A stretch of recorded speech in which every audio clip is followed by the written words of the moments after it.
So today's subject is importance of communication in image management. So the reason while we were thinking about what we should be really doing a seminar or a free webinar on, the reason I felt communication is a really important topic right now is even because of the current status of things in the world where we are living, where we are all well aware of COVID-19, the coronavirus, and the impact it has made on day-to-day life for every single one of us, not only in this country, but across the world.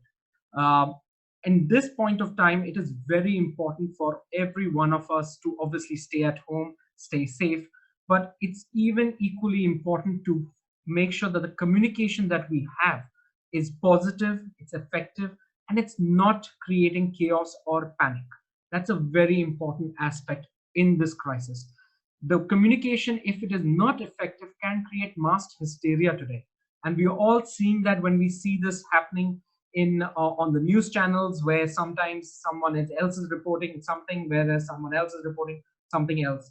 We always see this happening in our WhatsApp groups, where at least I have faced, where there is constant non-stop messages being forwarded, and you just don't know how to make sense of all this. So today, I hope with this session, I am able to enlighten all of you a little bit about communication, the importance of it, the few elements of what communication has, a few different sections under which it falls under, and then finally end with a few good tips that you all can implement in your daily lives to be more effective communicators. So, to get started, the first thing I want to focus on today is the word image management, because we're talking about the importance of communication in image or image management. So before we get into image management, what is image? Image, very simply put, is nothing but you, yourself, your individual identity. That is what image is. What you portray as a person, what people assume of you or create a mental image of you in their minds, the first impressions that you create, that is what image is. That is, in a very simplistic manner, what image really creates. A lot of times we don't understand the concepts of what image and how can really image make a difference, and how do we really create this, because when we talk about identity, when we talk about you as a person, as a mental image or a mental impression in others' minds, we try to understand, or we try to not sure we're not sure about what it creates. I mean, what are the different elements under image? So what we've done is we've divided those elements into three quadrants. So we call this the ABC. If any of you would have gone through any bits about image management or studied or read about it, you would have definitely come across this terminology, ABC. We divide image into three quadrants, which is the appearance, the behavior, and the communication. Okay. Yes, we're going to talk about a lot about communication, but I do want to also address the other two elements that are there. The first element, which is appearance. Appearance includes everything with regards to what clothes you're wearing, the way you're groomed, your hairstyle, your makeup, your accessories, every single element that you look at as a person, your appearance creates. That is what comes under the appearance section. Quite often, I've always met a few people and they walk up to me, and sometimes I tell them that, you know what, I can't hear what you're saying because your appearance is louder than what you're saying. So you've always experienced some people, and a great example of appearance louder than the actual communication is maybe Ranveer Singh. His appearance is so loud, is so center stage, that he is communicating constantly with his appearance. All right, so that's again something about communication linked with appearance. We'll talk a little bit more about that in the future slides, but that's what I want to explain to you, that appearance is one of the three elements of image management. The second is behavior. Now, in behavior, there are multiple elements. There are things such as self-confidence, emotional intelligence, etiquette, body language, civility. A lot of different elements become what behavior is. Our interpersonal skills, those are all elements which create the behavioral domain or the behavioral quadrant of image management. The last and final one, which we are going to be deciphering or understanding in more detail today, is communication. So in communication, there is public speaking, there is communication skills, there is presentation skills, there is speeches, there is listening skills. verbal, vocal, all these skills are there as part of your communication skills. More often or not, a lot of people come back to us and tell us that, you know what, I think I'm pretty good in appearance. I think I have good behavioral skills, but my communication is lacking. It's actually not a good idea to see any of these in isolation. It is something that has to be seen when you're looking at image or image management, all three of them together. So that's something that I want you make sure that you understand in a proper manner, that these three elements can never be seen in isolation. They have to be seen in connection with each other, because each of them help the other element. All right. So now let's get into the communication aspect. So what is communication? So before we really understand or I get into any technical aspects of communication, the basic genesis of what communication is nothing but a vibration. Okay. Now I want this to properly go into your systems. Always remember, communication is nothing but a vibration. Now let's talk about this a little bit more in detail. When I say it's a vibration, what does that mean? When I say it's a vibration, every single element that you say is a vibration. Think of it from a technical or scientific manner. When you talk, the voice which is coming out of my vocal cords is nothing but a vibration. It's vibrating at a certain degree, which creates sound. Now, quite often we meet people who are probably not at uh, in a very good mood, or maybe they're depressed. Sometimes when we meet these people, we tend to feel that there is some low energies in them. Why do we call them low energies? The reason we signify that as a person with low energy is because that person is vibrating or communicating at a lower vibration. Whereas someone who's very energetic, full of energy, jumping around, hyper, that person is vibrating or on a higher scale, high vibration. So every one of us vibrate at different levels at different points in time of our lives for different situations. It could be something where you're really passionate and interested in something, or on a particular work, you will vibrate better. Whereas something which you hate doing, you'll probably start vibrating less. Why it's important to understand vibrations also with regards to communication is because the most important thing that you have to do when looking at communication is find the synergy when you're communicating with another person to vibrate at the same level. Sometimes you meet people in your life where you're talking and somehow you start completing each other's sentences. Sometimes you actually start understanding even before the person has said what they mean, you have already understood what they need. Why does that happen? Because you are at a point where you both are vibrating at the same level. It could be a one-to-one communication, or it could be a one-to-many. You could have a crowd that's vibrating at the same level as you also. So that's why we have to understand in a very particular manner that communication is nothing but a vibration. Okay. So now that we've understood what communication comes from or what communication is, now let's understand the flow of communication. All right. So on the left hand side, you see a tower, which is basically a transmitter. On the right hand side, you see a small radio. The way communication works is that the tower, which is a transmitter, typically transmits information to a radio, which receives the information. This is the simplest form of communication. This is how communication would flow, always from a transmitter to a receiver. Just think of it in old age. There are just two ways. I am telling you something and someone's listening to that. So therefore, there are only two forms of communication. Now, this was great at a point of time when things were more simpler. But as we evolve, our communication evolves also. We become more complex in our communication. And the first thing that evolves is the way two people would communicate. Fundamentals remain the same. There is a sender or the transmitter. There is a receiver.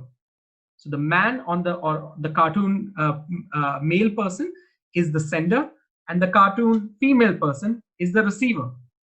The channels of communication or transmission can be multiple. What do I mean by channels?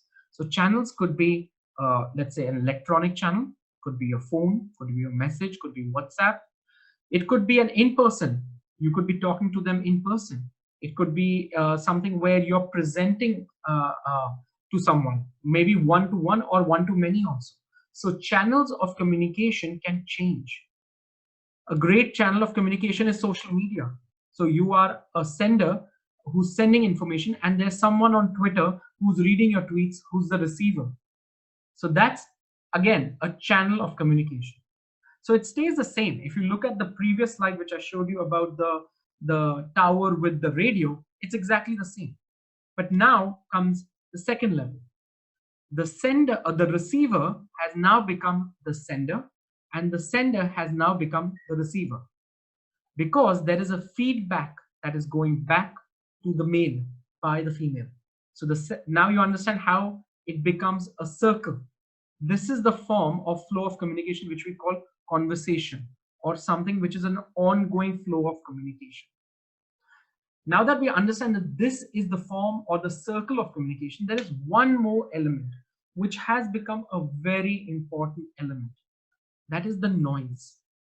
So every time a sender sends something to a receiver, there is always some barriers of communication. These barriers of communication is signified as noise. So the noise is what dilutes the message. Dilutes the message in ways that the person said, or like the male person here said something, but the woman or the female person in this description does not receive the true message. Why it has lost? Because of the noise. We quite often hear or use this terminology called lost in communication or translation, right? One person is saying something and the other person is perceiving another thing.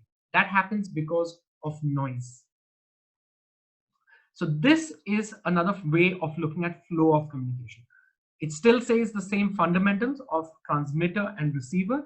The only change really comes in is that we've added the second loop, which is the feedback loop, which makes it a continuous circle. So I hope everyone's following up with me. Again, if you have any questions or doubts at any point of time, please put them up in the chat window, and I will address them later on in the presentation. All right, let's move on. The next thing that we need to learn is the form. What is communication? It's a series of experiences. So in this nice little funny slide, if you really look at it, what is communication? Communication is about hearing. It's about the smell. It's about seeing, tasting, and touching. You're using all your senses to really communicate. A lot of times people can communicate thinking that it's only about hearing and speaking. Communication goes much beyond these forms. So understand all these different elements or senses that a person uses creates communication. These are the ways or series of experiences that create communication for anyone. Now, if we have to take all these senses and categorize them into three key elements, so we call them the three key domains of communication. So we have to define them a little bit simpler. So the three key domains which we have is verbal, vocal, and non-verbal. All right, verbal, vocal, and non-verbal. So now what is verbal? Verbal is the words that we choose. That is what exactly I'm doing right now. What I am saying to you, the words that I'm actually using, that is verbal communication. Vocal communication is the how I say the words. How do I stress on the what word? What is it exactly I'm trying to say? What is my pitch? What is my tone? Is it a welcoming tone? Is it a authoritative tone? Is it a confident tone? Those are all different things of vocal. And finally, non-verbal. Non-verbal communication is probably one of the biggest forms of communication which is not focused or somewhere not understood by a lot of people. Non-verbal communication predominantly is something that every one of us does with our subconscious mind. Subconsciously, we are doing actions that are constantly happening, which is our way of communicating. So now I want you all to think about it. Think about these three elements, the verbal, the vocal, and the non-verbal communication. And look at this picture. Now, every one of us at least has gone on one date in our lives. Okay. It could be with our partners, could have with a boyfriend, with a significant other. Now, when we're on a date or with a person who we're trying to impress, these three elements are stressed upon extensively. We make sure the things we have to say, the way we respond, are we welcoming? Are we confident? Are we loving? The non-verbal communication, our gestures, how are our gestures? What is our body language? Is it a body language where are we making eye contact with the person? All these forms of communication become very effective. So I want everyone to use the chat window right now, and just as an exercise, tell me one incident that has happened maybe on a date or maybe even any one-on-one interaction where you had, where you felt you could have or you've done a mistake on any of the verbal, vocal, or non-verbal communication. Something that you experienced that you'd like to share right now. And I'll give you a few minutes. You can use the chat window to put down whatever experience you had. Okay, so someone's saying during a presentation. Would you want to elaborate what happened during a presentation? Interviews, yes, it makes a big difference on the interviews also.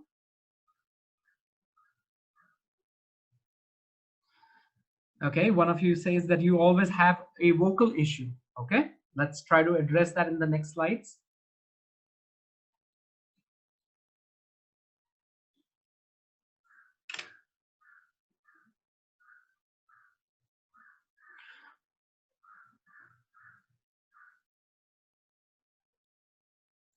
Well, non-verbal, maybe I cannot hide my emotions. That's very true. Non-verbal communication is actually the main form of communication when you are trying to communicate your emotions. So that is the form of communication that is used to convey emotions. So you may not be able to control it. As I said, non-verbal communication predominantly is something that happens subconsciously, but there are always ways that we can improve it. There's always ways to enhance it. Speed of talk, yes, I sometimes have that problem myself. Body language, okay. Oops, change the slides.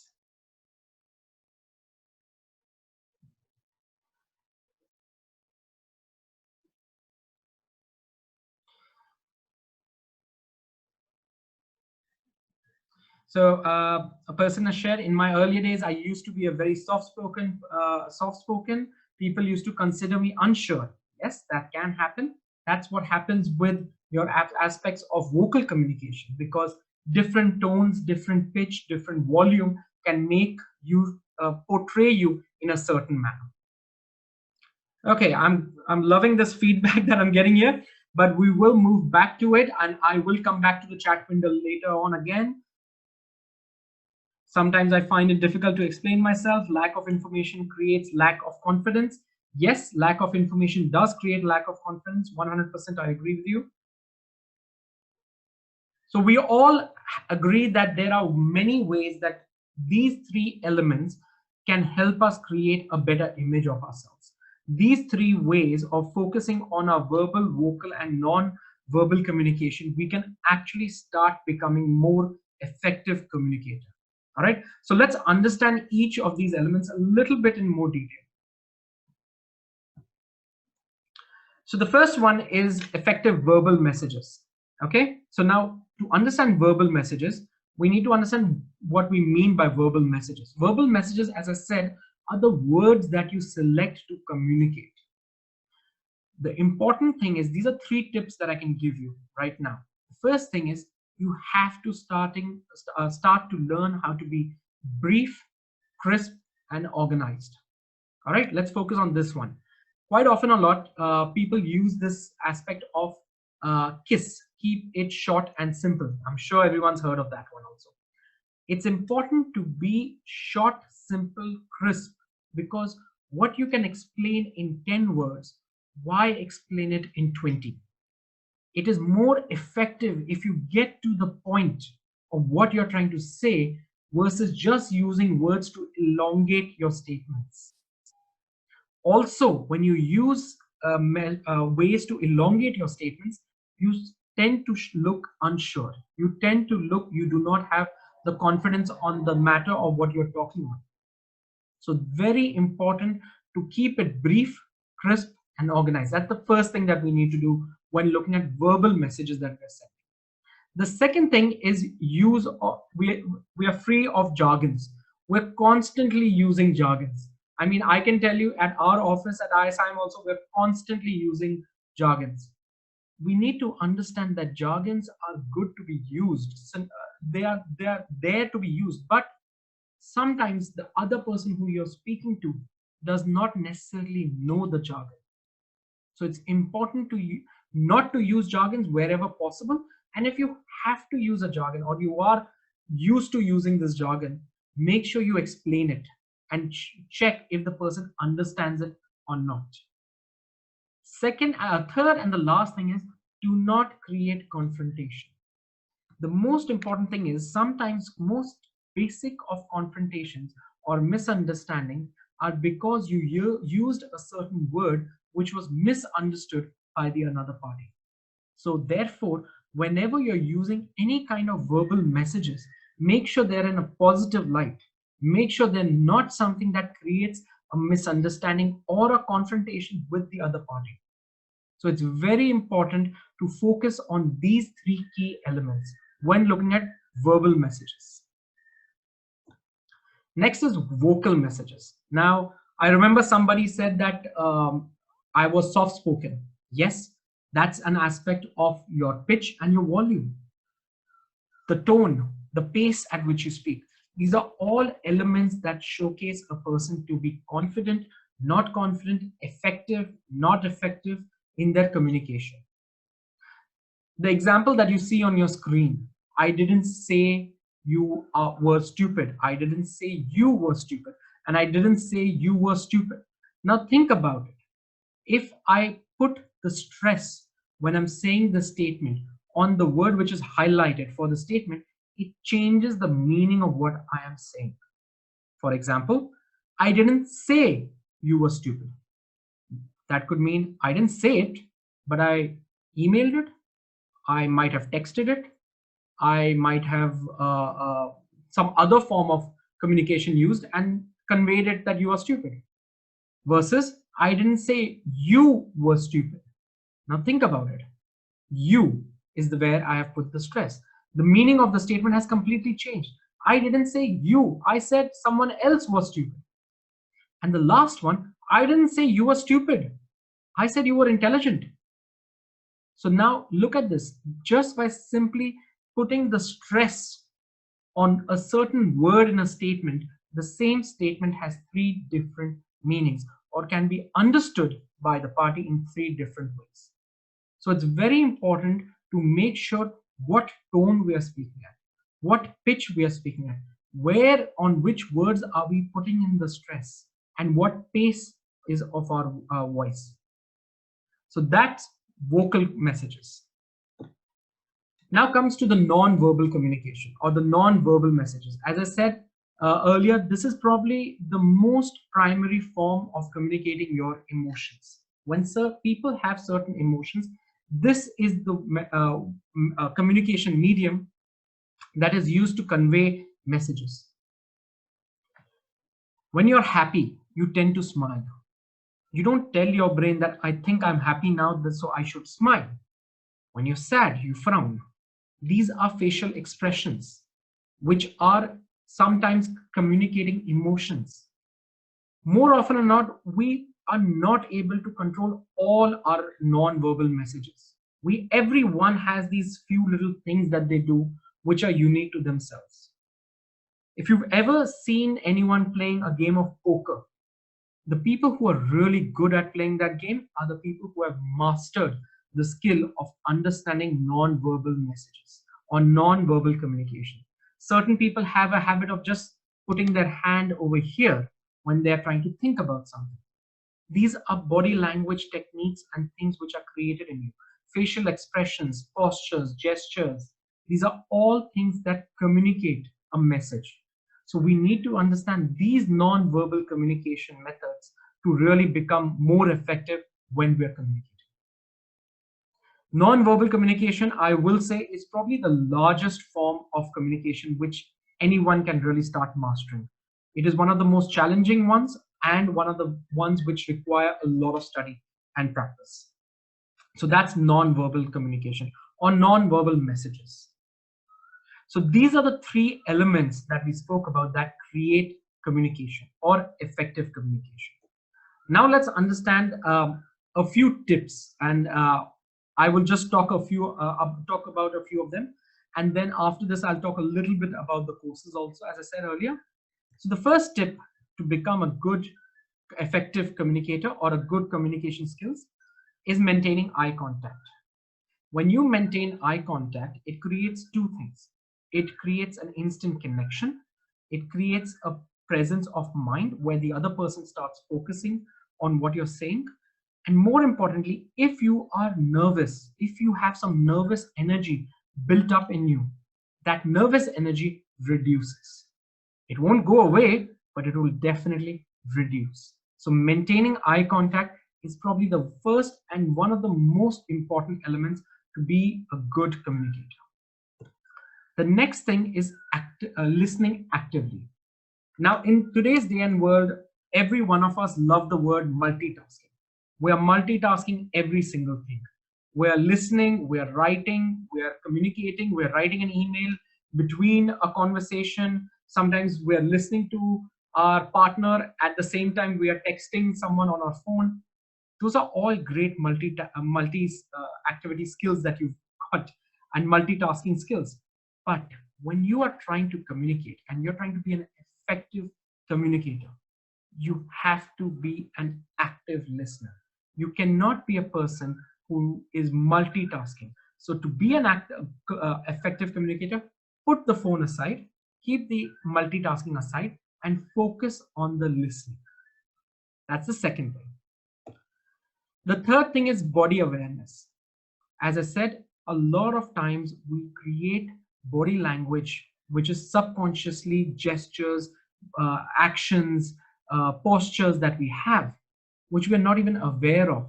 We have to start being aware of what our body is doing, because our body is also communicating. You might be sitting in an interview and listening into someone asking you questions. The way your facial expression says, the way your eye contact is, the way your posture is sitting, all those things are being evaluated by a person in front of you. So it's very important to start understanding what your body is doing. So you need to be having awareness of that. Once you have awareness, then you have to start thinking about the gestures and expressions that you're making. You have to have positive gestures. Body language like hand gestures. Those are very important when you're communicating. Have an open body language than trying to close down, hunch. Those are all different elements of gestures and expressions. The smile, one of the most important expressions that we have is the smile. It is infectious. Whenever you smile at anyone, test it out. Automatically, the person will smile back at you. Why does that happen? Because it's an infectious experience or an infectious expression. So try doing that at home. Try to smile at someone and then see if you get a smile back. All right. So that's gestures and expressions. The next one is convey one's thoughts.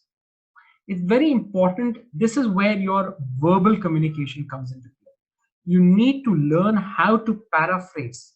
You need to learn how to condense your thoughts into statements and then convey those thoughts. That is one of the most challenging things a lot of people face. Sometimes people say that they need to improve their diction. Yes, improving your diction by learning new words, definitely that does help. So therefore, conveying one thought is about how to convey what you're thinking. Write it down on a piece of paper before saying it out. That's one of the simplest ways of conveying one's thoughts before communicating. The next one is showing respect. Now, That's a very important element. If you do not showcase the respect to an individual when you're communicating, there is no way you can be an effective communicator. As I said to you earlier, you have to make sure that your communication does not create conflict. It has to be in a positive manner. So if you want to be an effective communicator, you have to focus on showing respect. Last one, or the second last one, sorry, is match the message to the medium. Now, what does this exactly mean? When you mean match the message to the medium, the medium could be, I might be presenting at a conference. Does my message convey to all the people? Or I might be talking to one-on-one person in an interview. Is my message conveyed to that one-on-one interaction? If I would talk and present my ideas of a of to a large audience as if I was having a one-on-one conversation, most likely they will not connect with me. I need to be making sure that when I'm trying to convey my message to a large audience, I'm talking in a format which is conveying to everyone. For example, I'm making sure my message is passed on to everyone in a large audience by making eye contact with majority of the people. Just an example of it. Another way of understanding match your message to the medium is understanding who you're communicating.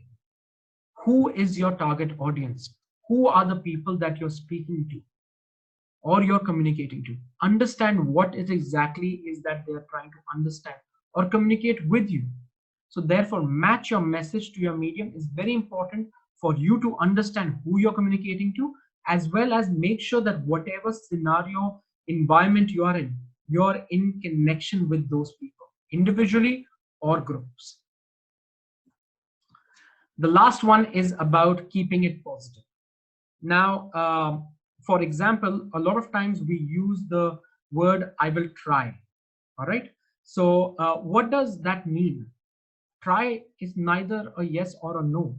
When someone says, Ashwin, can you do this for me? And if I reply, I will try, that means neither am I saying, yes, I will do it, or no, I will not do it.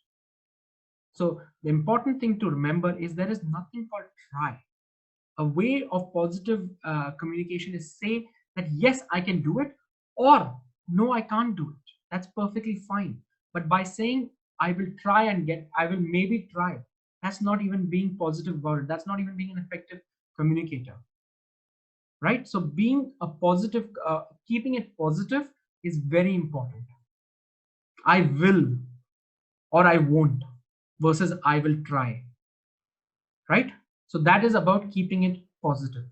These are few tips that you want to keep in mind. You can take a note down of this. I will try to make sure that maybe some of these tips can be sent to everyone who's attending today also, so that you can have this as a backup. But these are few little things that you can keep. So now let's summarize. What have we learned today? What we've learned today is, first thing, communication is nothing but vibrations. The second thing that we've learned, that communication is actually between a transmitter and a receiver. And then there is more connections around it. There is noise. There are three key elements to communication: the vocal, the verbal, and non-verbal. These are the three things that you have to master to be an effective communicator. These are the three things that you learn in image management to be an effective communicator. All right. I'm going to now speak a little bit about the institute and a little bit about the courses in a very quick format. And then I think that I see a few questions, and I will try to get to all of the questions after that. So Indian School of Image Management was started in early 2011. We've been teaching image management education for over a decade now. ISIM is one of the first and only institutes that's internationally accredited and approved by a body called Association of Image Consultants International. Our courses, our programs are accredited by them. We do have centers in Mumbai, Delhi, Bangalore, Gurgaon, and currently in Mauritius also. A few of the images you are seeing here are of some of the members of ISIM and some of the alumni of and students of ISIM. AICI focuses its education in three key domains. The first one is image management, the second is in fashion, and the third is in soft skills. One of the first things that we do provide is professional certification programs. These professional certification programs are ideally for people who want to pursue these skills as a profession in their lives or as a career in future. So these are professional certification programs which qualify you and certify you to start working in this domain and training or consulting in this domain. So the two programs which are there, one is the Image Management Dual Certification Program, and the second one is the Advanced Soft Skills Certification Program. The Image Management Program, just to give you a summary, is a 4 to 6 month program. Both classroom and online training options are available, as well as for the Advanced Soft Skills Program, which is closely for about 6 to 7 months. So speaking a little bit about the Image Management Program, there's a lot of information on the slide, so I'll try to explain it as well as I can. So the Image Management Dual Certification course is ideally for anyone who wants to become an image consultant or wants to work in the image management industry. This program is accredited and approved, as I said, by AICI, which is the international body which approves these programs. It is also affiliated with our sister body based out of Canada, International Image Institute. The diagram that you see here also talks about all the subjects, or not the subjects exactly, but the modules. There are 7 modules split into 2 domains, essentials and advanced holistic. As part of this course, you do get a lot of in-person class training, online training, mentorship, feedback.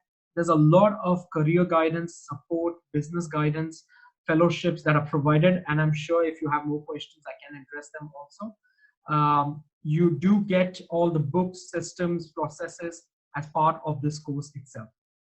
So that's a summary about the image management course. Typically people, as I said, when they finish, and a lot of our alumni currently are working as image consultants, are working as fashion stylists, are working in large companies who are now recruited to work as trainers. So I'm happy to give you more details if you have more questions about this course.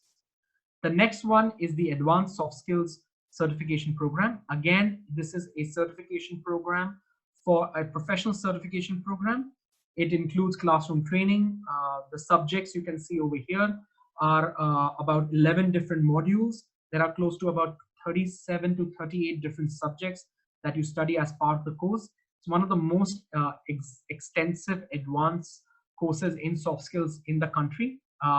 This is also an internationally approved course. You also do get a lot of mentorship, business support, guidance, coaching, mentoring as part of this course.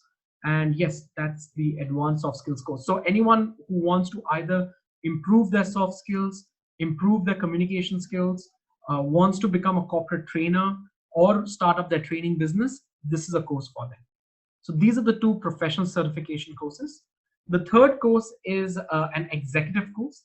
Now, the executive courses are typically for people who want to implement something on themselves, or is a shorter duration course also. So the Image Enhancer course, which is an completely online course, is a course which focuses on helping people improve their appearance, behavior, and communication. It's done over about 13 online classes. Each class goes on for about 60 to 75 minutes. These are the 6 modules from image management, dressing, etiquette, grooming, accessories, and communication. This is typically for someone who wants to look at improving their own image. They want to implement something that they want to improve in themselves. The first 2 courses which I spoke about, that also help you to do those things, also help you to improve your soft skills and improve your image altogether. But those are much more extensive courses, mainly focused on if you want to build a career for yourself in that domain, because that comes with an extensive amount of coaching and mentoring also. All right. So these are the 3 courses. I am happy to now start getting into questions and maybe addressing a lot of those also. I think I can go into the chat window. Okay, I will try to go through them now.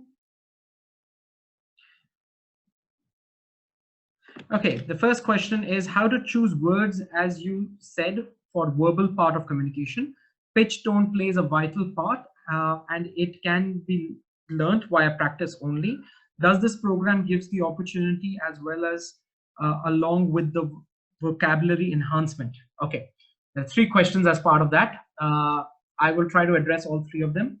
How to choose the words that you say for verbal part of communication.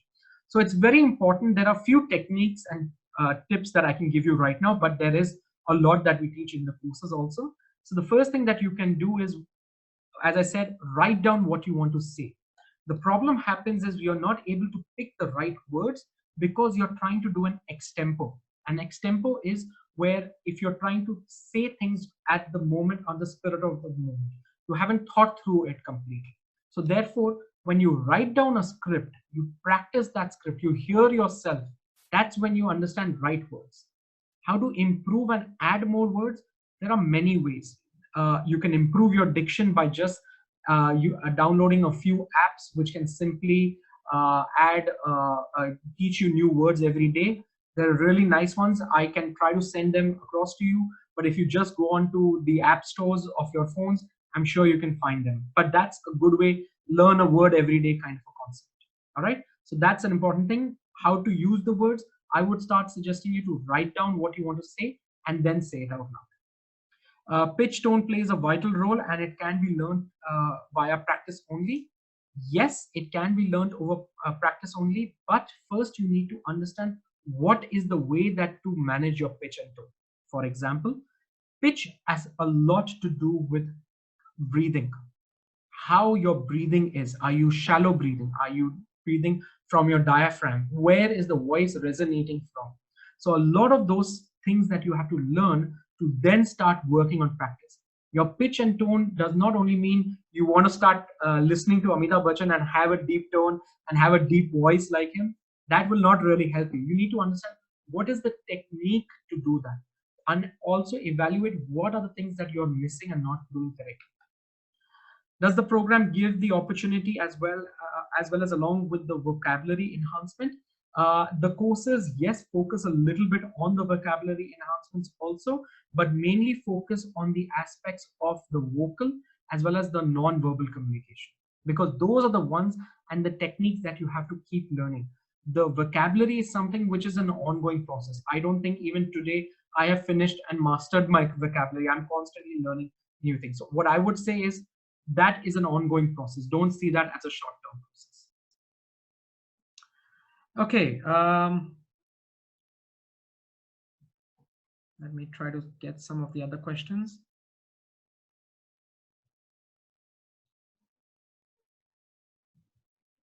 Okay, there is a question about charges of course, please, classroom training durations. Okay, so the charges of the course, I believe, were there on the slides. I'll just probably go back. So the image management course fees is 1,70,000 plus taxes. That comes to 2,600,000. If you look at the bottom of the screen, the advanced soft skills certification program is 1,50,000, which comes to 1,77,000 inclusive of taxes. The image enhancer program is 21,240. That's inclusive of taxes. But if I'm correct, there is a special offer for people who do register for this course before the 10th, and the fees would be 15,000. Duration of the trainings. So the image management course is for a duration of approximately 4 to 5 months, depending on the kind of batch you're selecting. The advanced soft skills certification program is approximately around, I would say, 6 to 6.5 months. And the image enhancer program, those are 13 live sessions. So typically takes about 2 to 3 weeks for completion of that entire program also. So I hope that gives you that clarity. Okay. All right, so there's another question here. Difference between soft skills and image management course. Could you please elaborate? Is soft skills development as part of the image management also? So great question, Sonal. Yes, there is a difference between both courses, but the image management course does include soft skills. All right. So image management, as I said, is a factor of 3 things: the appearance, behavior, and communication. So if you look at the behavior and the communication, those are all subjects which are related to soft skills. Okay, so you will be studying soft skills as part of the image management course itself. You will be able to train as a soft skills trainer after completing your image management course. The reason there is another course on called advanced soft skills, because that's the course which takes another level of soft skills. I mean, it expands the entire understanding of soft skills. There are subjects such as leadership, customer service, sales, uh, interpersonal skills, negotiation skills. These are subjects which are not typically considered image management related. That's why these soft skill subjects focus in the advanced soft skills course. Quite often, people who do the image management course, later on, after they realize that they want to specialize as a soft skills trainer, additionally, then they take up that course. Or if your objective is only to train and be a soft skills trainer, then the other course is something that is ideal. The image management course, to again answer, focuses on all the elements: appearance, behavior, and communication.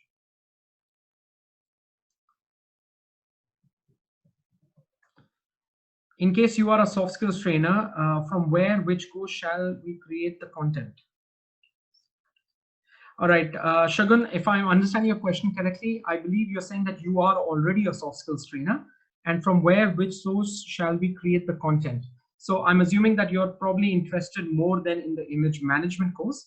So to address your question, when you do the image management course as a trainer, if your objective is to start training on appearance related subjects in the future, or a behavior and communication related subjects, all of that material is provided to you as part of the course. So we provide you with all the presentations, the templates, the scripts, the tools that you can start using. That's what all of that material is provided you. So you don't, when you finish the course, you don't have to sit and create your content. You have all that content from day zero itself. All right, next question. All right, I have a question that I am a doctor and I do have to take classes of MBBS students. Can you please suggest me how this program will be helpful to me? Okay. Again, I'm not sure which program you're referring to, but if you are referring about either the image enhancer or the image management programs, okay, enhancer, correct. All right, so if you're looking at the image enhancer program, the program basically helps you improve three elements of yours. The first thing is your appearance. So if your objective is to start showcasing yourself to be more confident, better, appropriately dressed, understand how to deal with people, also understand how to communicate effectively, what are the behavioral styles that you need to add into yourself, those maybe learn a few new etiquette aspects. Those are the elements that you will start learning on yourself in that course. So the image enhancer program will actually teach you all the things that you need to be an effective presenter. You have to be an effective communicator. You have to be an appropriate in your behaviors also. So all those three elements together are something that get enhanced. I hope that answers your question. All right, let me go to the next one.